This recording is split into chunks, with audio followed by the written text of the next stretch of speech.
A partir de ese momento se levantan profetas que Dios envía, profetas como Oseas, profetas como Isaías, profetas como Miqueas, que van y profetizan a ambas casas y les dicen, bueno, arrepiéntanse, arrepiéntanse porque Dios pues va a declarar un juicio y Dios puede utilizar varas de corrección muy severas para nosotros. En este contexto es como aparece un profeta, el profeta Miqueas. Así es que vámonos a la profecía de Miqueas, capítulo 1. Miqueas, Miqueas capítulo 1. Quiero decirte que Miqueas fue un contemporáneo de Isaías, es decir, yo aquí es necesario que demos un poco de historia. Eh, la casa de Israel, una vez que se independiza de la casa de Judá o la casa de David, cae en idolatría y bueno, ellos, como quiera que sea, reciben la llamada de atención de estos profetas. Hubo varios profetas que les dijeron, arrepiéntanse, ya aléjense de sus ídolos, destruyan sus estatuas, etcétera, etcétera, ¿no? Entonces, Miqueas es uno de ellos. Vamos a ver qué dice Miqueas. Miqueas, capítulo 1. Dice, palabra del Señor que vino a Miqueas, y hemos dicho que Miqueas fue contemporáneo de Isaías. A ambos les tocó vivir la caída de la casa de Israel, y ambos profetizaron a la casa de Judá le sucedería lo mismo. Entonces, palabra del Señor que vino a Miqueas, de Moreset, en días de Jotam, Acaz y Ezequías, reyes de Judá, lo que vio sobre Samaria y Jerusalén. Entonces aquí, pues es la presentación de esta profecía de Miqueas, en donde dice, bueno, voy a hablar de lo que Dios me ha permitido ver acerca de Samaria y acerca de Jerusalén. Esa profecía de Miqueas es un tanto no extraña, sino que está un poco, dijéramos, incluso no es exclusivo de Miqueas. Muchos de los profetas intercalan versículos que suceden en tiempos diferentes, es decir, pareciera que de repente te están hablando de un tiempo presente, en el tiempo al que ellos les tocó vivir, de repente se saltan y ya se van hacia el tiempo de los postreros días, y luego regresan otra vez más a ese inter del tiempo que están viviendo, luego se van al pasado. Entonces hay que estar muy atentos cuando estamos leyendo una profecía para ubicarnos específicamente en qué contexto, en qué tiempo está hablando el profeta. Así es que, bueno, ya sabemos aquí que Miqueas se presenta y dice, vi lo que pasó sobre Samaria y sobre Jerusalén. Samaria era la capital del reino del norte, es decir, Samaria era la capital del reino constituido por esas 10 tribus que se fueron separadas, lideradas por Jeroboam y que cayeron en la idolatría. Pero también aquí dice, y Jerusalén, Jerusalén era la capital del reino de Judá, es decir, de esas 2 tribus que quedaron en el sur, ¿sí? Entonces, dice versículo 2, oíd pueblos todos, está atenta tierra y cuanto hay en ti, y Dios el Señor desde su santo templo sea testigo contra vosotros.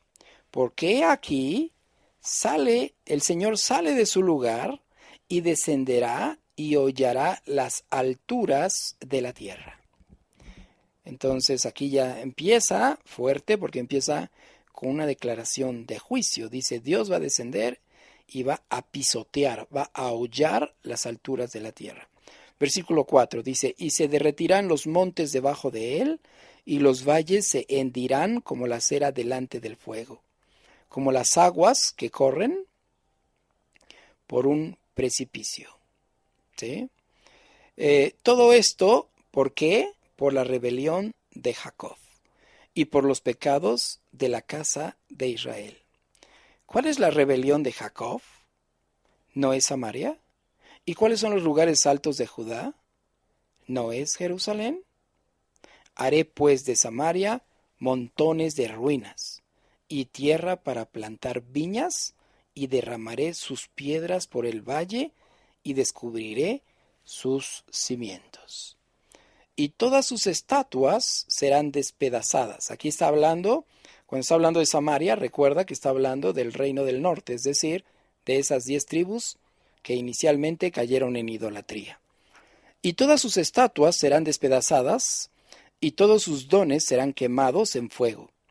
Y asolaré todos sus ídolos, porque de dones de rameras los juntó, y a dones de rameras volverán. Hay que recordar que Dios considera el pecado de idolatría como un pecado relacionado directamente con la fornicación, con las relaciones, como un símbolo de relaciones sexuales ilícitas. Por eso dice, asolaré todos sus ídolos, ¿por qué? Porque de dones de ramera los juntó. Es decir, han sido consecuencia de toda la idolatría que han cometido, y a dones de ramera volverán. Por eso lamentaré y aullaré y andaré despojado y desnudo, y haré aullido como de chacales y lamento como de avestruces. Entonces hasta aquí, el versículo 8, podríamos decir que hasta aquí Dios está declarando un juicio en contra del reino del norte. Versículo 9. Porque su llaga es dolorosa, y llegó hasta Judá, llegó hasta la puerta de mi pueblo, hasta Jerusalén. No le digáis en Gat, ni lloréis mucho. Revuélcate en el polvo de Bet-le-Afra, que quiere decir casa de polvo. Pásate, oh morador de Zafir, desnudo y con vergüenza, y el morador de Saanán no sale. El llanto de Betesel os quitará su apoyo. Entonces, aquí en el versículo 9 dice, porque la llaga es dolorosa y llegó hasta Judá. Es decir, primero, en los primeros 8 versículos, el profeta se enfoca en un juicio contra el reino del norte. Pero después viene y está declarando un juicio contra el reino del sur. Hoy nosotros sabemos que el reino del norte fue llevado cautivo por el imperio asirio, y que el imperio asirio prácticamente los llevó, los conquistó, se los llevó, los asimiló, dejó por ahí algún remanente solamente de gente pobre, y después pobló esos lugares. El imperio asirio se encargó de poblar esos lugares con gentiles, con gente que venía de otras naciones, ¿sí? Entonces, sin embargo, eso sucedió en el año, más o menos en un año 720, 722 antes de Cristo. Después, años después, hablando de un año 605 aproximadamente, inicia la conquista de Judá. Así es que, sin embargo, esta profecía que está dando Miqueas es una profecía que está dando antes incluso de que el reino del norte fuera llevado cautivo. Es decir, si yo te estoy diciendo que el reino del norte fue llevado cautivo en 722 y que el reino del sur empezó a ser asolado en el año 605, entonces hubo cerca de 115, más o menos 115, 120 años de diferencia. Entonces, he ahí lo sobrenatural de esta profecía de Miqueas. O sea, Miqueas aún no veía lo que sucedía con el reino del norte, y aquí en esta profecía está incluso profetizando lo que iba a suceder 120 años después, ¿sí? Porque dice, esa llaga llegó hasta Judá. Es decir, aquello que hirió a Efraín, aquello que hirió a la casa de Israel, también está hiriendo a Judá, ¿sí? Y por eso es que también está declarando juicio para Judá. En el versículo 12 dice, porque los moradores de Marot anhelaron ansiosamente el bien, pues de parte del Señor el mal había descendido hasta la puerta de Jerusalén. Uncid el carro, bestias veloces, oh moradores de Laquis, que fuisteis principio de pecado a la hija de Sión, porque en vosotros se hallaron las rebeliones de Israel.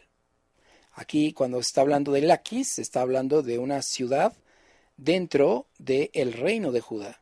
Entonces dice, si dice, fuisteis principio de pecado a la hija de Sión, entonces esta es una probable referencia a que esta ciudad de Laquis ya había iniciado con las prácticas del reino del norte. ¿Y cuáles eran esas prácticas?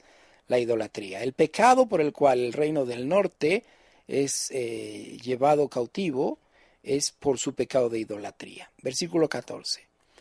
Por tanto, vosotros daréis dones a Moreset Gat, las casas de Axiv serán para engaño a los reyes de Israel.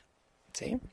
Entonces aquí dice, pues vas a dar algunos dones, vas a dar algunos regalos, ¿sí? Y bueno, generalmente esto es un problema o es un error en el cual continuamente Israel reincidió en muchas ocasiones. Cuando el pueblo de Judá, cuando el pueblo de Israel se veía acorralado, cuando se veía en problemas, en lugar de buscar a Dios, en lugar de arrepentirse y buscar a Dios, en muchas ocasiones ellos decidían mejor confiar en sus posesiones materiales y pretendían comprar el favor de los vecinos a través de regalos, a través de arreglos económicos, a través de